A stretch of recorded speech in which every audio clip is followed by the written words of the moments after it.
کے بغیر کچھ نہ ہو، اس کے اندر اتنی محبت اور اتنا عشق ہو تو پھر وہ کسی کسان کا بھی بیٹا ہو، ہمارے سر کا تاج ہے، وہ ہمارا امام ہے۔ عزیزان گرامی وقار، اسی کو میں خلاصہ کلام کے ساتھ آج یہ عرض کرنا چاہوں گا کہ اپنے حالات کو بھی بدلو، دنیا تمہارے انتظار میں ہے، دنیا تمہارے انتظار میں۔ تم نے اپنے اوقات کو کس چیز میں برباد کر رکھا ہے؟ سوشل میڈیا پر 18 گھنٹے برباد کرنے والے لوگ، نوجوانوں کی، آپ کے پاس موبائل ہے، اس میں دیکھ لو کبھی کبھار کہ کتنے گھنٹے آپ نے یوٹیوب یوز کیا ہے، کتنے گھنٹے انسٹا یوز کیا ہے، واٹس ایپ کتنے گھنٹے یوز کیا ہے۔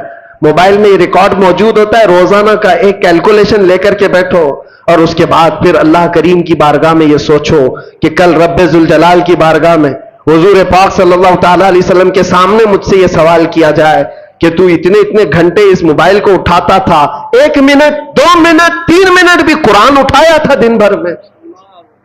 کیوں نہیں اٹھایا؟ قرآن پاک کو فقط پکڑ کے تو دیکھا، مہینے گزر گئے، اٹھایا ہی نہیں ہے، چھوا بھی نہیں ہے۔ کیوں نہیں میرے عزیزو؟